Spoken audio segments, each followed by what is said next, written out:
Hey guys, live from Las Vegas, it is the Pony Pundits.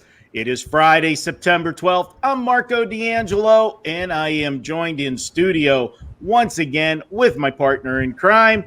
We've got SIG Las Vegas, and SIG's actually still in Las Vegas like a stray puppy. We fed him at the back door, and we can't get rid of him. How you doing, SIG? I'm good, Marco. Nice to be here. Thanks again to Cal Sports for use of his home studio for this week's show. We appreciate Mr. Ralph Michaels and all he does for us at Wager Talk. He's a great follow. You should check him out on Twitter, Cal Sports LV. And guys, it is the week after the Kentucky Derby. Kind of slow week as far as the national racing scene goes. We're in the holding pattern. Saratoga just finished up last week. Del Mar finished up last week. And then, of course, the abbreviated card at Churchill Downs last week with the Kentucky Derby. SIG, for news and notes this week, I think we got to go back and just recap the Derby a little bit.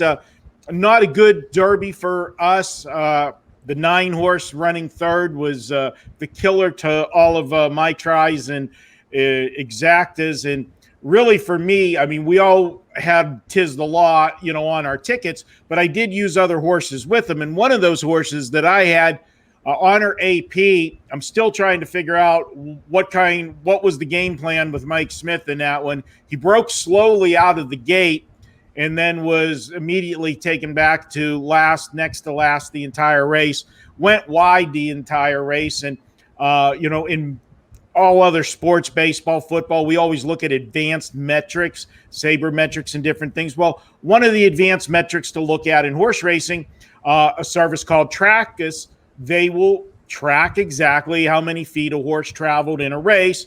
And given the speed the horse went, translate that to what his actual time was in that race if all things were equal and not the added distance. And actually, the race that Honor AP ran after being just blowing the gate and everything would have put him on top in the Derby. What were your thoughts of the Kentucky Derby? It was a very interesting Derby, Marco. The biggest thing I noticed was that very few horses actually improved during the course of the race. Most years we see a pace set early, a couple horses go out to the lead, and then some other horses come from the back and run them down oftentimes. You very rarely see a horse like Authentic just did go from wire to wire in the Kentucky Derby, a race of that 1.25 mile length.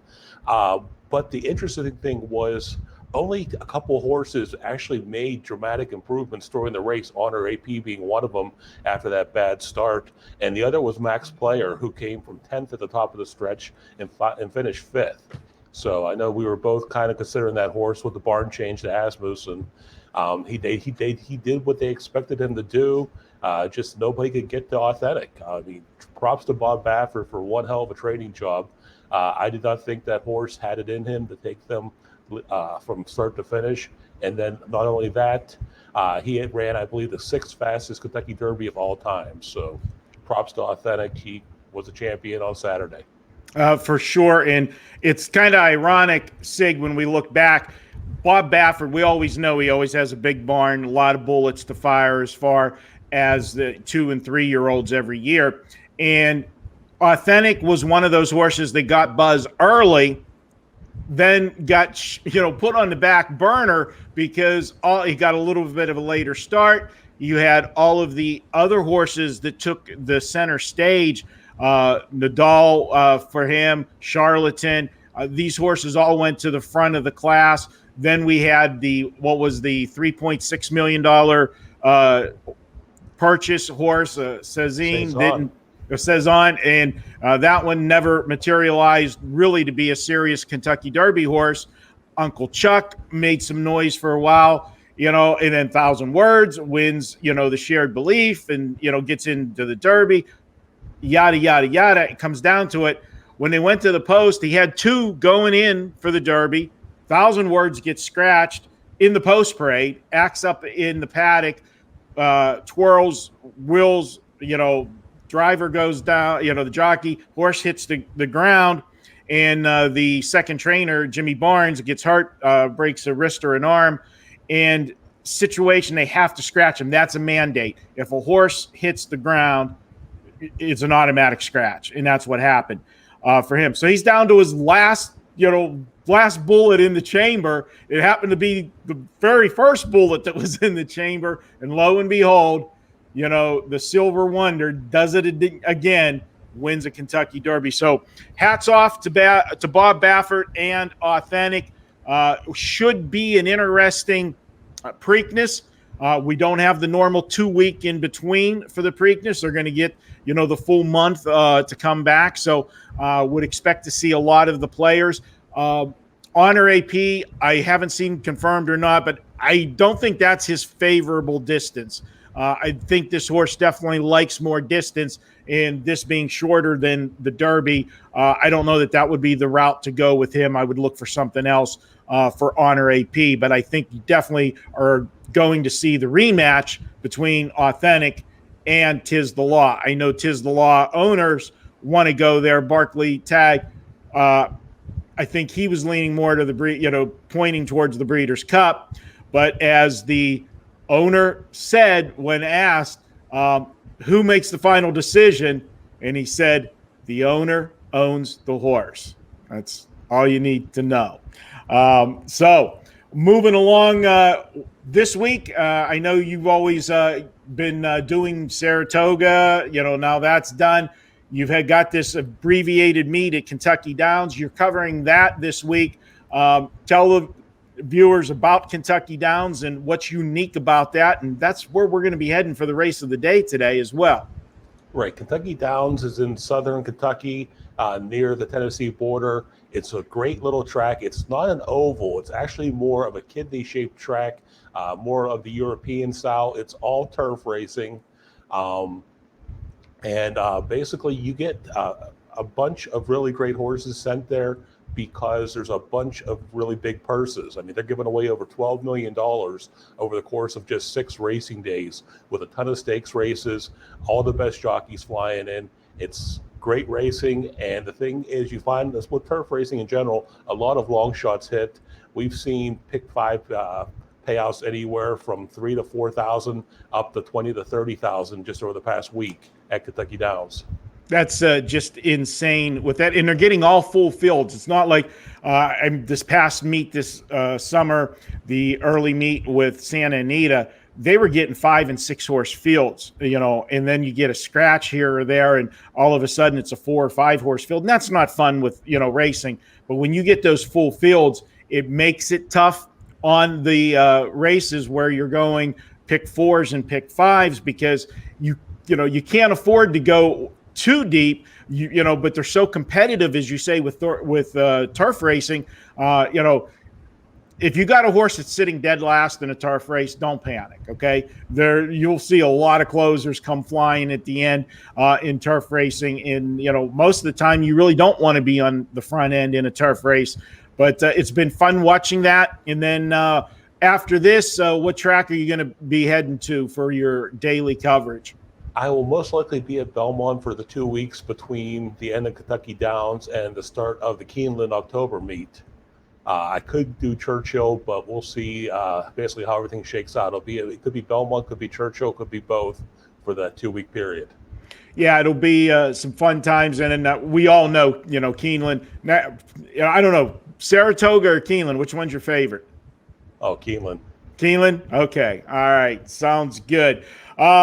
And we talked about, you said the purses. We're going to get to the race of the day in a moment. That's going to be race 10.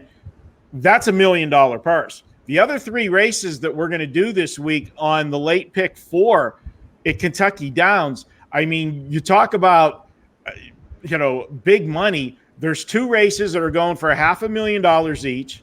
Then the race of the day, which is race 10, is going to be $1 million purse. And then how many times have we ended up the last leg of a pick 4 at a racetrack and we're pulling our hair out because, we got to pick maidens, and you're trying to – this is a $700,000 race, SIG. So we can't say that we're not going to get quality racing and horses showing up here at Kentucky Downs this week. So without further ado, let's go ahead and swing into our race of the day.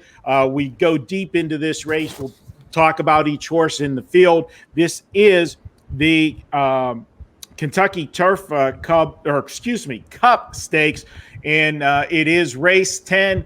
$1 million purse on the turf. They're going to go in this one. They're going to earn their money. It's a 1.5 mile race, Sig, and the 1.5 mile distance, anybody recognizes that. That's normally what the Belmont is. We had the Belmont as the first leg of the Triple Crown this year. They didn't go the 1.5 mile because of everything, the way the season unfolded for everybody.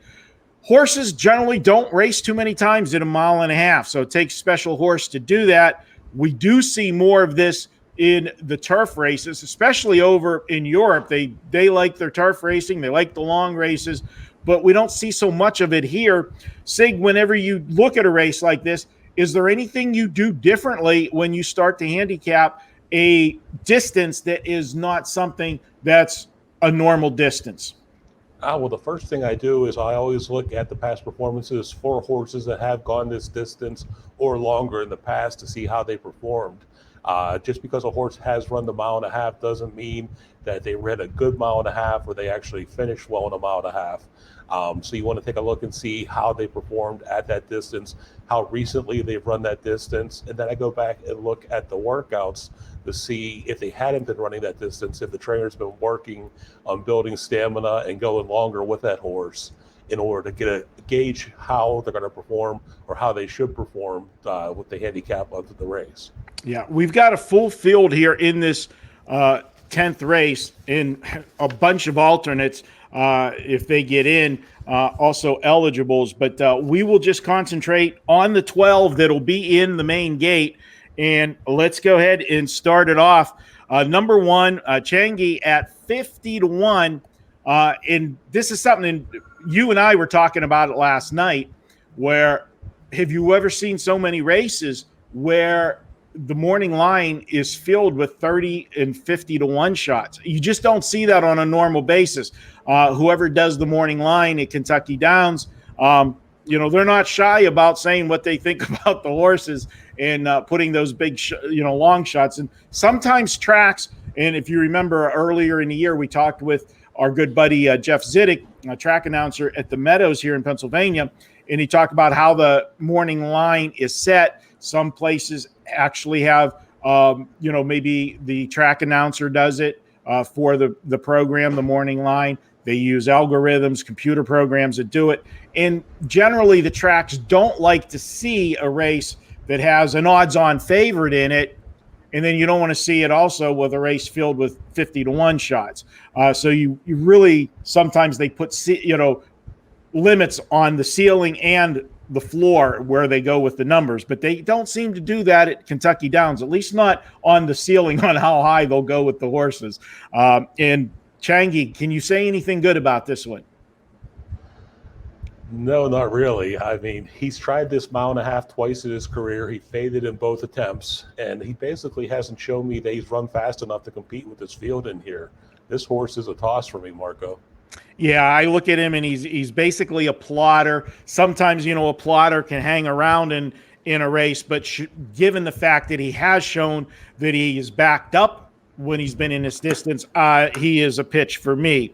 Moving on to number 2 at 12-1 is Red Knight.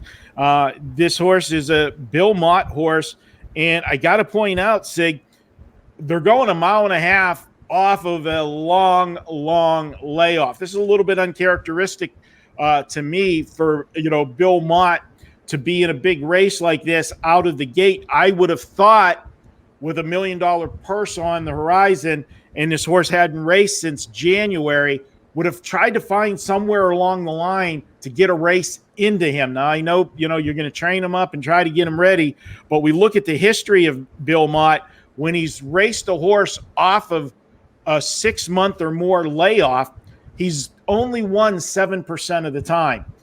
Do you think this horse can fire at first asking out of the gate? I have my doubts, Marco, but I mean, this horse has performed at the distance. He's got an aggressive jockey in the irons and Saez, who came on hot at the end of the Saratoga meet. He should make a late run in here if Sias can keep him close enough to the front end to make a difference. But like you said, Mott's not good off the layoff. This guy's been off since January at Gulfstream, and though they've been working him, Mott isn't good at bringing a winner in after a long layoff. So yeah, we would like to see this horse get a work in before this race here. But when you're racing for $1 million purse, I can't blame them for taking a chance with this horse in this spot. All right, moving to number 3, 15-1, we find Grand Journey. Now, this horse, intriguing in a couple ways, Sig. From a class standpoint, this horse got, he hasn't raced against the level of competition that several of these other horses in this race have done. Now, is he a horse that is improving? Yes, you look at his speed figures, and he's getting better with the races. He had a fast closing 4th last time, just beat length and change in that one. And what's intriguing to me is the connection here. You've got trainer Michael Maker, and for people that don't, it's not a household name like a Bob Baffert or a Todd Pletcher or a Chad Brown. This guy has a reputation for doing turf horses. He's very good on the turf. Now, on the flip side to that, there's, Bob Baffert, the most recognizable trainer in the country. He'll admit to you, he doesn't do well on turf races, and he doesn't get a lot of turf horses. It's just not his specialty. But this is something that Michael Maker does specialize in, and he's had a knack for taking horses and making them better when he gets them. And this is a horse that he's just taking over training with. And then look at who he puts up to ride. The number 1 jock just finished the meet at Saratoga, beat his brother out by 1, correct? He did, 1 race. Yeah, Irad Ortiz. And what are your thoughts with Grand Journey stepping way up in class? Grand Journey was actually kind of an enigma for me. Like you said, I do like the change to the Maker barn. This will be his 2nd start for the Maker barn after being moved from the training of Ralph Nix. So I do expect more of a performance from him in here. The problem I have is he hasn't shown the speed figures, and he's making a big step up in class here into this field. Could he hit the tickets? I think could hit the bottom of some exotic tickets. I debated using him in my pick 4, a little foreshadowing here. I did not use him in my pick 4, but I do think he has a shot with Maker and Ortiz in the irons. Yeah, this is a horse that just missed the cut for me when we get to our races of what I'm doing. I do think he can run on the bottom of the try or the superfecta. Number 4, Eons, 20-1 in this one, picks up one of the best turf riders from the West Coast in Flavian Pratt. But he's got a trainer that, I'm not real familiar with. He's had 35 starts in the last 30 days, this particular trainer, with just 14% on the win mark. So not a high win percentage for this trainer. You get the good jock, but I look at this one and you want to talk about he's raced in a couple of grade 3 stakes. One was very good. He got a win. And then the second one in a grade 3 stakes finished 7th and never was really a factor in that race. Do you have anything to say with the 4? Give him any shot in here? Well, I like Pratt on the turf, but let's say if you took Mario Andretti and put him in a Yugo and said, go win a race, it's not going to happen. This horse has never gone the distance before, and I don't think he's shown the speed to be able to run with this field here. Eon's a toss. Moving to number 5, Arklow. This is a horse that comes from a barn that's doing okay. Brad Cox has been winning races. We saw him at Churchill win a couple big races. He's got Florent Giroux up, an aggressive driver. How do you see this one? This is a horse that if you look down the program, immediately I always, put lines and circles for grade 1s and check marks for grade 2s and grade 3s. Whole way down is the past performance line. There's nothing but graded stake races. He's danced every dance on the card. What do you say about number 5 at 9-2? Arklow is now 6 years old, and he has not repeated the success he had in 2019 so far in 2020. But a couple things in his favor. He likes Kentucky Downs. 2 races in his career there, a first and a second. Giroux's very familiar with the horse, as he rode him a number of times at this distance, which is a positive in my opinion. He knows the timing. He knows when to go with that horse. And like you said, Cox was hot last weekend at Churchill Downs, winning the Kentucky Oaks and a couple other big races. I give him a chance here for the upset of Zulu Alpha, and I think he's going to have the horse ready to fire. All right, I can't disagree with you. The next horse, number 6 at 8-1, Postulation. This is a Michael Matz trained horse. We get Julian Leparoux on for the mount. This is the second start of the season. You know I'm real big about these horses, where they are in their form cycle. You're going to see a big jump from first start to second start. And then I always say the best start is going to be the third start in the form cycle. Second start, you go off that first one, and you got to figure after not racing since November, he comes out, runs his first race in July, middle of July, put the horse on the lead, and just got caught at the wire, finishing second. You got to think that that was a prep race for this one, going for the $1 million. Granted, it was a grade 2. It was a $175,000 purse, nothing to sneeze at. But your first start out, and you got a $1 million race on your schedule, this is the one, to me, they were pointing to. Oh, definitely, Marco. 8-year-old horse keeps chugging along here. That was impressive in the Elkhorn at Keeneland back in July, basically leading them from the start right up until the finish line at 1.5 miles. And he set a pretty slow pace on the lead there, but he was still unable to hold off that hard-charging Zulu Alpha, who's a freak of a horse, and we're going to be getting to soon. Yeah, when we get to that horse, losing to that horse in your first start since November is nothing to be ashamed of. All right, moving on. Let's go to number 7 at 10-1. He's no lemon. Graham Motion, trainer on this one. Javier Castellano for the mount. This is another horse. Only 3 starts this year.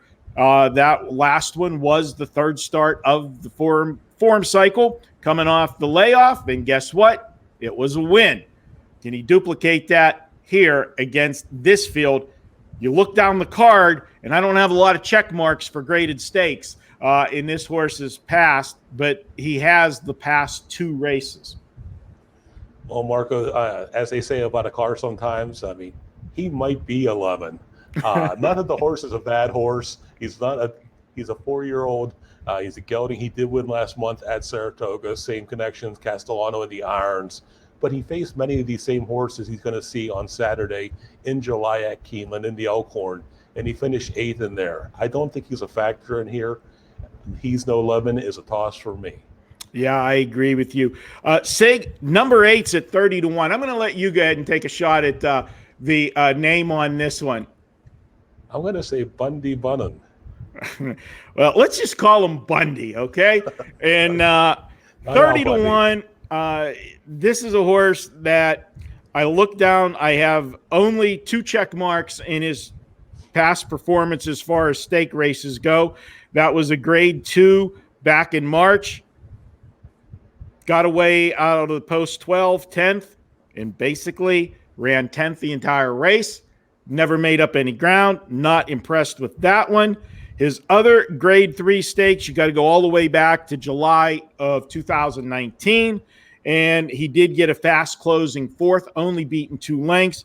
But he has not raced any of the big races other than that other one this year, and that was not good. I can't say anything really nice about Bundy here in post 8. I have to agree with you completely, Marco. He hasn't found much success in the graded stakes company. I don't see that changing on Saturday. Bundy is a toss for me. All right, and let's look at number 9, another long shot, 30-1, American Tattoo. And, you know, we always make jokes about people go to the racetrack, they're going to bet horses, they're going to just play names or jockey colors, whatever, or their kids' birthday ages, whatever. Well, betting names, American Tattoo, I'm sure a lot of people will play that. Just, if they like tattoos, they're going to go and throw $2 down on number 9 American Tattoo. Save your money for another tattoo. You're throwing it away on American Tattoo. Anything you can say nice? I'm just thinking, what if they're a Fantasy Island fan? Hey, boss, the plane. This is nothing good here. I just doesn't have the speed figures. Making, major jump in class here. Has raced a couple graded stakes. The finishes, though, the last 2, 9th and 11th. Now I'll look elsewhere. And elsewhere is going to be right next door. Number 10, Zulu Alpha. You talk about a horse being a freak. This is a 7-year-old gelding. And when you're gelding, well, you got nothing else other to do than race, because you're not going to live that life of luxury servicing 200 mares a year. We all can't be studs. So Zulu Alpha is still on the racetrack and still banging it out. This is a horse that's made $2.1 million, SIG, in 7-year-old, not showing any signs of easing up. 4 starts this year, 3 wins, 1 second. This will be second off a layoff. We know, I talk about it over and over again, horses off the, second off the layoff are going to improve dramatically and beat a horse that was first off, the same thing coming off a layoff. But this horse's layoff wasn't as long. Did race back in March, where the horse they beat, the number 6 in this race we talked about earlier, Postulation, was off since November, but got the job done. Came from the clouds like this horse likes to do, and you like to see in turf racing. But sometimes in the big fields, you might encounter a little road trouble, and that is about the only thing I could say on paper of how this horse gets beat in here.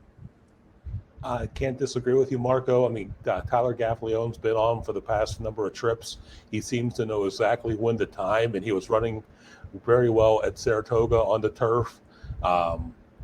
Zulu Alpha loves this mile and a half distance, 4 wins, 2 seconds in 10 career races. Actually, I strongly considered singling him in this field here. But as we've seen all week at Kentucky Downs, guys, if you've been watching, the favorites aren't winning. They're coming from behind. They're running these favorites down. And as much as I want to take Zulu Alpha as a single in here, I'm going to take a shot and use a couple other horses in my pick 4 ticket and hope we beat them in here, catch a price, and catch a nice ticket. There's no question. If Zulu Alpha gets beat in here, we're going to have a big payout for the pick 4. And, I've got the horse on my ticket, obviously, as well, but I do have some other horses in there. And we should mention, you mentioned Tyler Gaffleone, hot jockey as well. We've got Michael Maker again with another turf horse, and we know how well he does. And obviously, this is one of those horses that confirms his ability to train champion turf horses. Moving to number 11, Standard Deviation. This one's at 12-1. It's got Johnny Velasquez up, another Graham Motion horse in here. But Sig, I look at this horse, and the speed figures are not as bad as several others in here, but they're not as good as the top flight horses in here. It's got a few stake races scattered on its cards, has raced some grade 1s.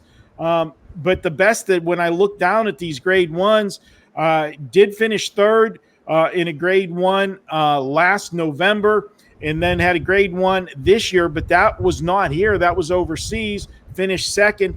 I never really can quantify a good comparison as how good the European horses are compared to the crop of horses racing here. So did do good there. Now back over here in the United States, had a couple starts, raced in June and July at Belmont and Monmouth, but those races were not good. They finished 6th and 7th, and that 7th place finish last time out was in a grade 1. Was the shipping up over to Europe, back from there, is it taking its toll on this horse?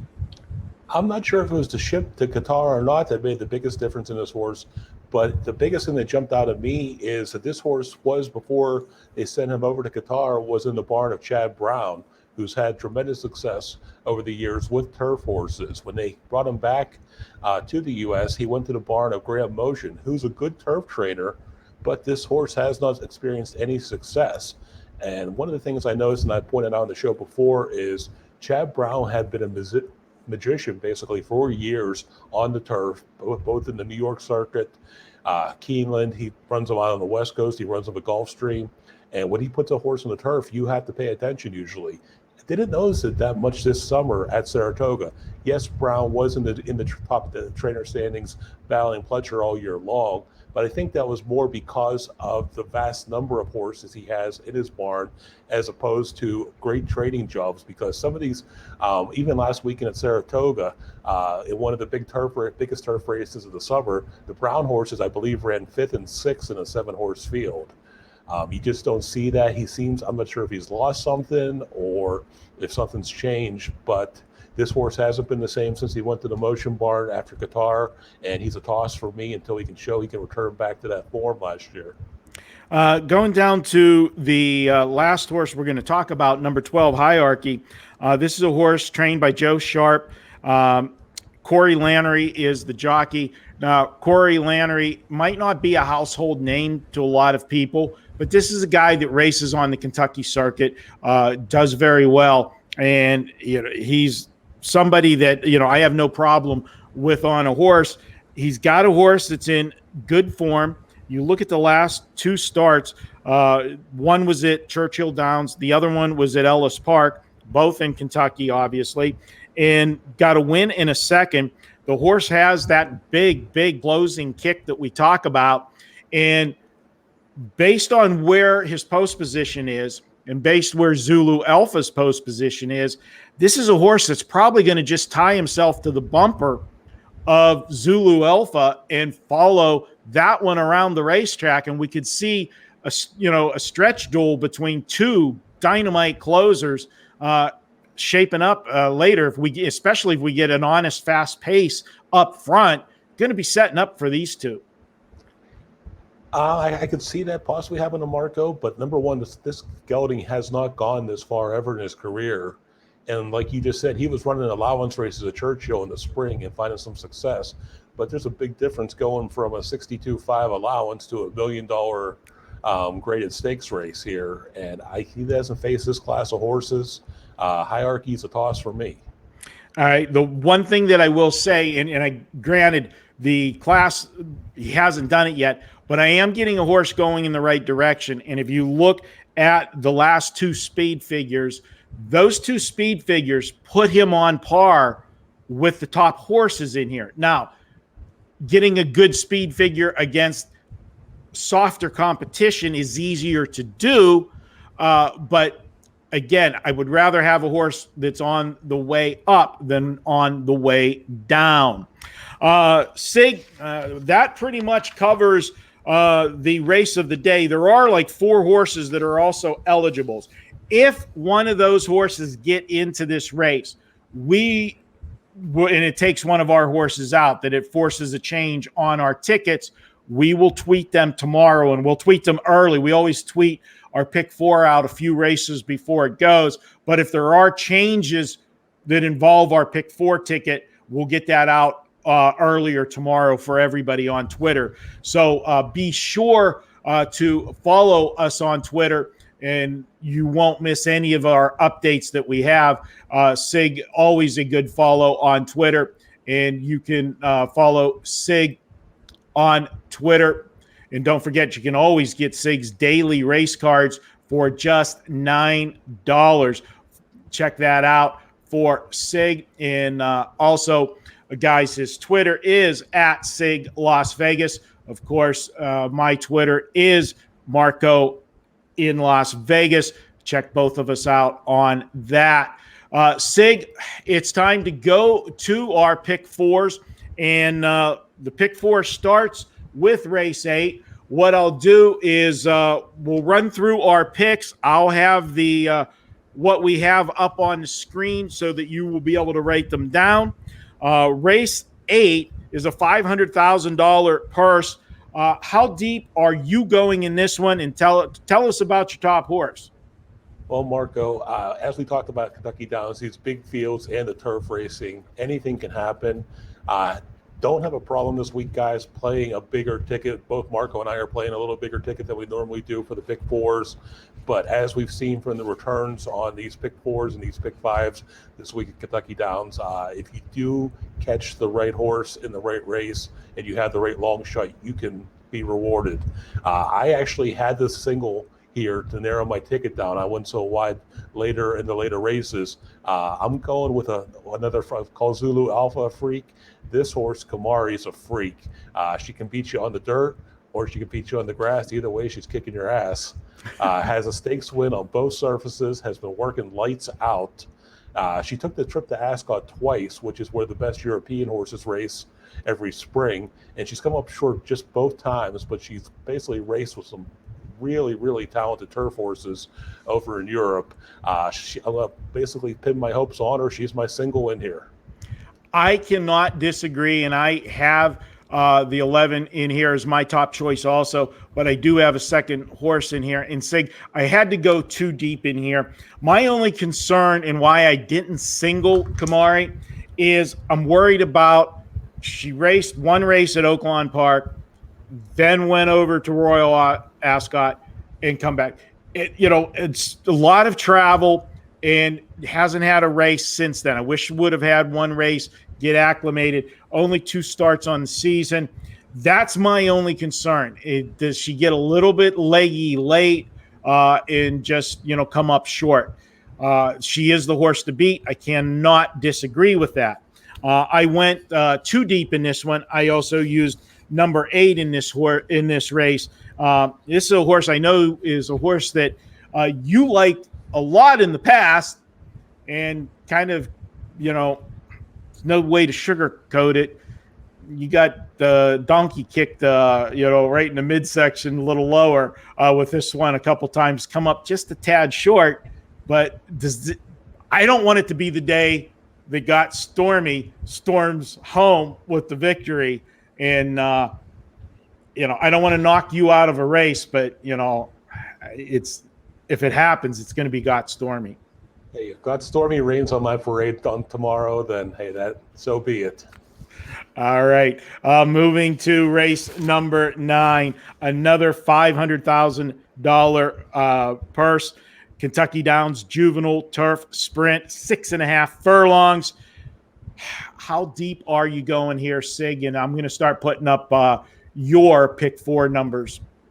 Well, Marco, I ended up going 4 deep in here. My initial inclination was just to go 2 deep. Wesley Ward has 2 talented 2-year-olds in here in the 9-horse Out of Door. Irad Ortiz is going to be aboard. The horse impressively broke maiden in the debut in Saratoga back in July, pulling away from the field in the stretch. He's been working consistently since that effort, and I think he should improve in his second career start. The other Ward horse I looked at in here is Fauci, named for the infamous Dr. Fauci, who's we've seen all over the TV since this COVID stuff broke. He came up short last out in the Skidmore at Saratoga to a very good young horse in Golden Pal. He's coming back here in just 3 weeks rest, but fired a bullet work last weekend at Keeneland and should be ready to battle his stablemate Out of Door. Now, when I dug a little deeper in this race, there were 2 more horses that stood out to me that, though I think the Ward horses have a pretty good shot at one of those 2 Ward horses winning this race, you could probably stick with those 2 on your ticket. I'm stretching out, just hoping for maybe an upset here. The 6-horse, Bodenheimer, has Brian Hernandez aboard for trainer Valerie Lund. This is another horse that's won on both dirt and grass. Broke his maiden by 11 lengths in July at Canterbury, which is huge for a horse making his debut. He came back at Prairie Meadows. He won the Prairie Gold Juvenile last month. He's going to be overlooked because his wins came at those smaller tracks, but he could surprise in here. The trainer Lund has done very well with her 2-year-old horses. And my last horse in here is the 4 Country Final. Jose Ortiz hops aboard for Steve Asmussen. Broke his maiden in his debut at Churchill this past June, and followed that up later in the month, running second to another good horse in Casadero in the Baffert Manor, also at Churchill. The trainer switched following that race to the Asmussen barn. He came back and he won the Tyro Stakes at Monmouth in his debut for the Asmussen barn. Any step forward off of that last performance puts him in the mix here. So I got to use him. It says 9-2 in the morning line. I think he's going to be a much higher odds come post time. Well, Sig, I agree with just about everything you say. And as we put up mine, you're going to see I'm going 2 deep here. I had 3 deep originally, and I had to trim my ticket down. The horse that I took off the 3rd spot was indeed the 4 horse, the horse you just talked about. But I went with the 2 Wesley Ward horses. I think it's a 2-horse race in this one with the 9 and the 10. And I can't disagree with anything you said. The 4, what separated me, and I finally made the cut, 1 was for the price of the ticket, and 2, this is one of those horses like we talked about in, when we were running through the race of the day, is moving up in class, but is moving up in class racing very, very well. This is a very lightly raced horse. You hear me talk about it all the time. With lightly raced horses, they can make that big jump. Just 3 lifetime races, 2 wins, 1 second. We have not seen the peak performance out of this horse yet, and it would not surprise me if the 4 gets there. I can tell you that when I'm betting that race individually, the 4 is going to be all over my tickets as well. But for the pick 4, I went 2 deep. We went 9 and 10. Moving to the 10th race, the race of the day that we talked in detail. Just give us your numbers, because obviously we broke every horse down in detail. What are yours for this one? I used the 10 Zulu Alpha, the 5 Arklow, the 2 Red Knight, and the 6 Postulation. All right. And for my race 10 selections, I went 10, 12, 5, and 6. That's 10, 12, 5, and 6 for me. A lot of agreement for us on the key horses in the race. And we'll see what happens. Probably it's Zulu Alpha, but we would love to see one of our longer shots hit the board, because I think that's going to be the big single horse of the pick 4. People will single that one, and they're going to single the one that you did as well with Kamari. Moving to race 11, Sig, what do you have for your horses there? This is a race that I know I went deep in. How deep did you go? Well, Marco, I could have went all in here. I think the more I look at it and the more I think about it, I ended up using 6 total horses in here. It's a 6 furlong turf sprint.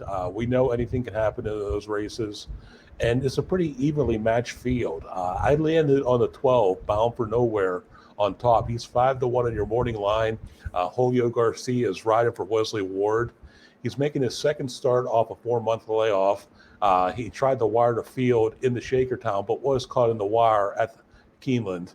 He won his only start at Kentucky Downs back in 2018, winning the Taurus Mile. And Julio Garcia and Wesley Ward are winning at more than a 30% clip when they team up together. So I like Bound for Nowhere at a price here in the finale.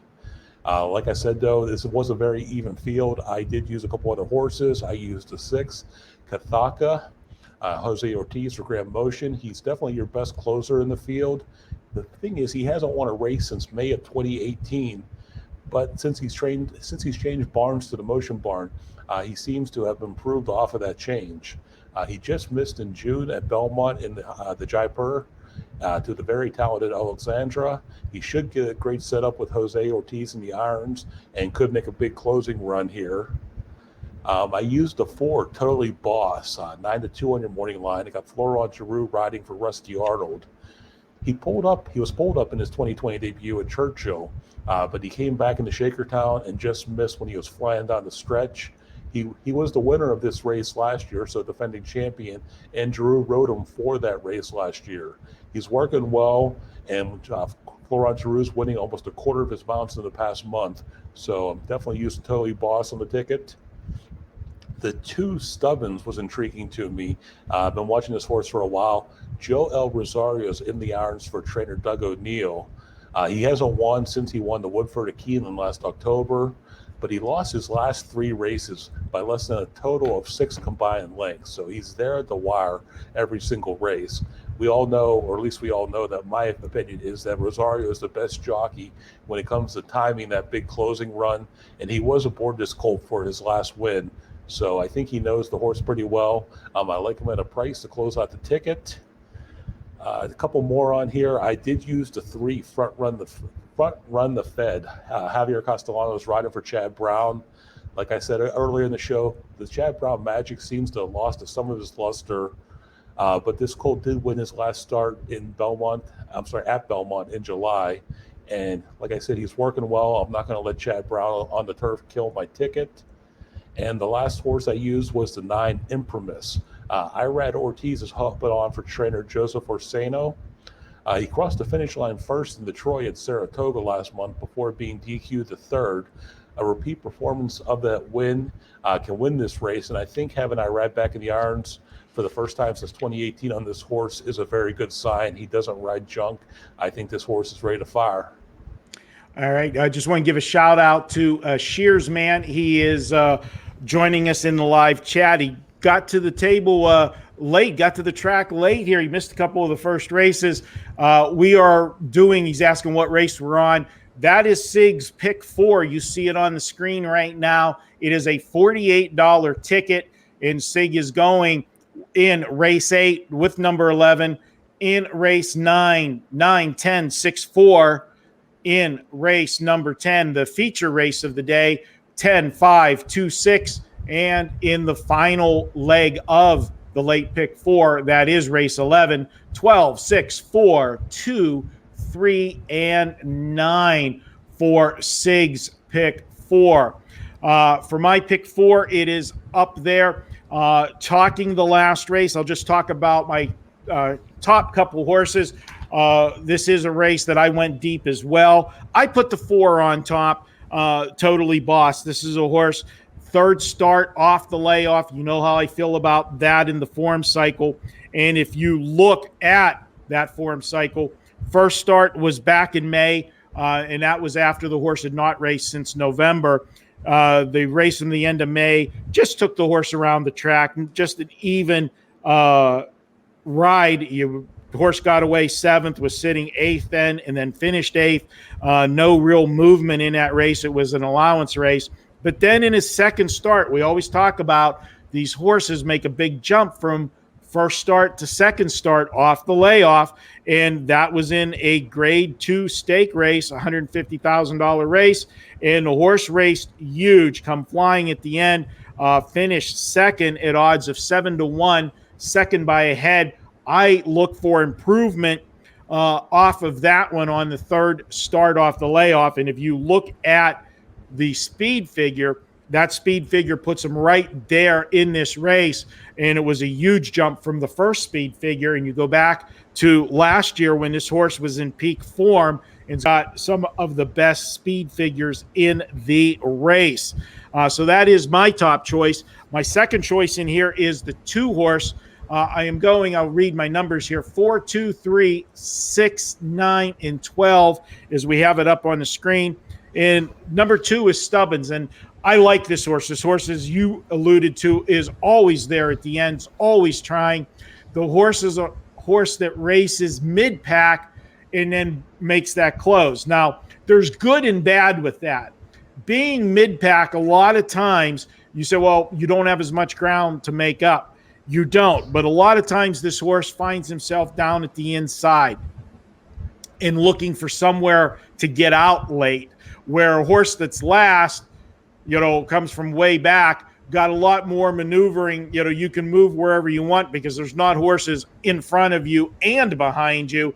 You can pick your move a little easier.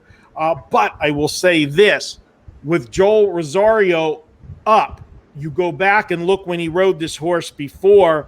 He's ridden the horse twice. He's got a win in a second. We talk about people with, they ride better on dirt or turf, and you like them on turf. I agree with it. One of the characteristics I like about Joel Rosario is he's a patient jockey. He's not afraid to sit and let that hold develop. A lot of times jockeys panic. They're down at the hedges and, oh, I got to get this horse out. I got to get this horse out. And they seem to back the horse out and move the horse sideways and then get him going again. You're losing too much momentum doing that. Yes, you want to have the horse have that clean run.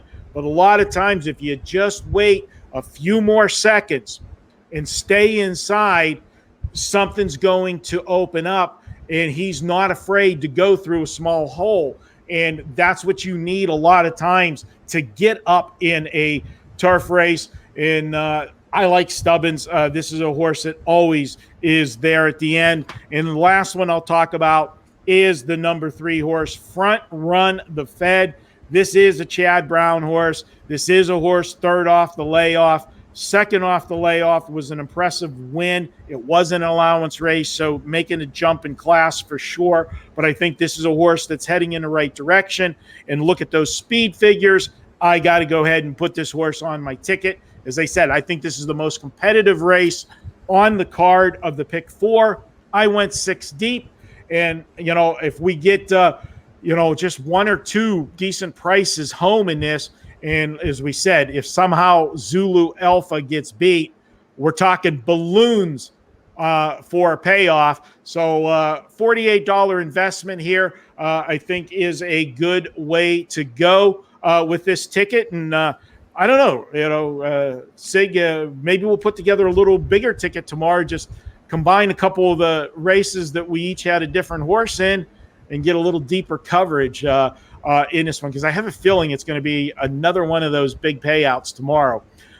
Any last words as we wrap up today's show? Just guys, if you are playing Kentucky Downs, enjoy it. We only got 6 race dates this year.